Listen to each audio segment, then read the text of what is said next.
আলহামদুলিল্লাহ, শ্রীলঙ্কা হচ্ছে আমার তৃতীয় দেশ।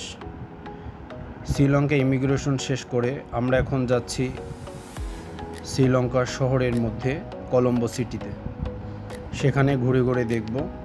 শুরুতেই বলি, আমি মূলত কোনো ব্লগার নই এবং ব্লগের জন্য আমি কোনো ভিডিও তুলিনি, জাস্ট যাচ্ছি, এজন্য ভাবলাম আশেপাশের দৃশ্যগুলো একটু ভিডিও করি। তাই ভিডিওগুলো এক করে একটু শেয়ার করলাম আপনাদের মাঝে। শ্রীলঙ্কা অনেক সুন্দর একটি দেশ, ভ্রমণের জন্য খুবই জনপ্রিয় একটা জায়গা। সেখানে যদি যাই, সেখানে হচ্ছে কলম্বোর মধ্যে যেমন আধুনিক শহর, শপিং ও খাবারের জন্য অনেক ভালো। তারপর আছে ক্যান্ডিতে যেতে পারেন। ক্যান্ডিতে আছে পাহাড়ি শহর।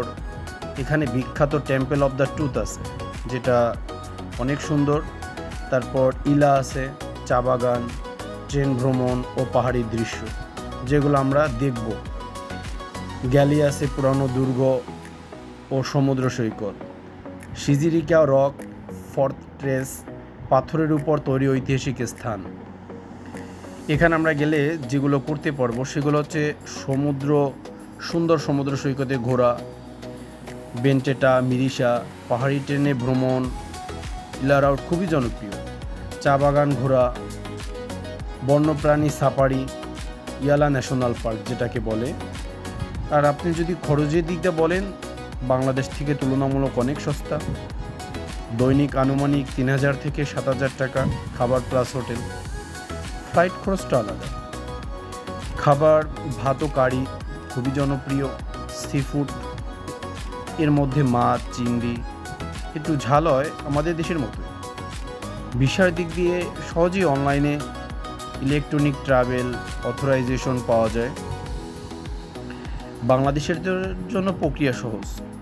ভ্রমণের সেরা সময়টায় হচ্ছে ডিসেম্বর থেকে এপ্রিল, তখন আবহাওয়া অনেক ভালো থাকে।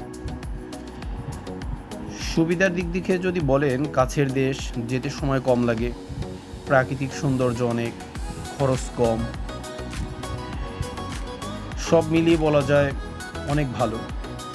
এবং এটা হচ্ছে শ্রীলঙ্কার হাইওয়ে রোড, খুবই সুন্দর, পাশে অনেক প্রাকৃতিক দৃশ্য, যেটা দেখলে সবার ভালো লাগবে। শ্রীলঙ্কা আসলে সবচেয়ে যেটা বড় ভুল করছি সেটা হচ্ছে আরও অনেক ভিডিও করা লাগতো, কারণ আমি যে দেশগুলোকে গেছি কোনোটাই আমার ভিডিও করার ওরকম কোনো ছিল না। তারপরও কিছু করলাম।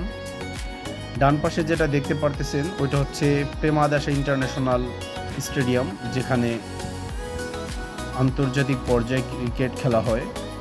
এইটা হচ্ছে সেই স্টেডিয়াম যেখানে আমাদের সাকিব আল হাসান, মাশরাফি বিন মুর্তজা, আমাদের দেশের ক্রিকেটাররা ক্রিকেট খেলে এই স্টেডিয়ামে। এটাই মূলত ৮০% ম্যাচ এখানেই কমপ্লিট করে থাকে শ্রীলঙ্কা। এটা হচ্ছে আমাদের সামনে আছে একটা টেম্পল।